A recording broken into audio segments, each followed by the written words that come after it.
இங்கே ஒருத்தவர் வேலை செஞ்சுக்கிட்டு இருக்காரு. அங்கே யதார்த்தமாக ஒரு கல் எடுத்து என்ன மெட்டீரியல் செஞ்சுக்கிட்டு இருந்தாருன்னு பார்த்துக்கிட்டு இருக்காரு. அதோட விலையை கேட்டதுன்னு இவருக்கு ஒரு ஐடியா வருது. அன்னைக்கு நைட்டே போய் வீட்டில் போய் சில மெட்டீரியல் சேர்ந்து ஒரு கல்லை செஞ்சு பார்க்குறாரு. இவர் வேலை செஞ்சுருக்க இடத்துல கல் எல்லாமே வெளியூர்லேருந்து வருது. அதனால் விலையும் அதிகமாக இருக்குது. ஸோ இவர் பண்ணுறது சக்ஸஸ் ஆயிடுச்சுன்னா இவரால் $5 கம்மியாக தர முடியுது இந்த கல்லை. அடுத்த நாள் அந்த கல்லையும் இவர் செஞ்ச கல்லையும் கொண்டுட்டு போய் எந்த கல் ஸ்ட்ராங்காக இருக்குன்னு மேனேஜர்கிட்ட கேட்குறாரு. அவரும் செக் பண்ணி பார்த்துட்டு இந்த கல் தான் ஸ்ட்ராங்காக இருக்குன்னு சொல்கிறாரு. பார்த்தா அந்த கல் தான் ஸ்ட்ராங்காக இருக்குன்னு சொல்கிறாரு. அது மட்டும் இல்லாமல் அந்த கல்லை விட 5% கம்மியாக என்னால் தர முடியும்னு சொல்கிறாரு. அடுத்த நாள் பார்த்தா இவர் வேலை பார்க்குற இடத்துல ஏற்கனவே அங்கே கல் வராமல் வேலை பாதியிலே நிற்கிறத பார்க்குறாரு. கிட்ட 5 நாளைக்கு 50,000 கல்லுக்கு வேணும்னு கேட்குறாரு. ஆனால் இவரால் ஒரு நாளைக்கு 1000 கல்லு தான் செய்ய முடியும்னு சொல்கிறாரு. ஏன்னா இவர் தனி ஆளாக கையால் செய்கிறனால தான் லேட் ஆகும்னு சொல்கிறாரு.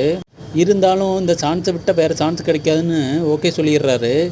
5 நாளில் கல் வரலைன்னா ஆர்டரை கேன்சல் பண்ணிடுவேன்னு சொல்லிடுறாரு. இவரும் அந்த ஆர்டரை முடிக்கிறதுக்காக நைட்டும் பகலுமா அவ கூட வேலை பார்க்குற ஆளுகளெலாம் கூட்டிகிட்டு ஒரு வழியை ஆர்டரை முடிச்சிடுறாரு சக்ஸஸ்ஃபுல்லாக.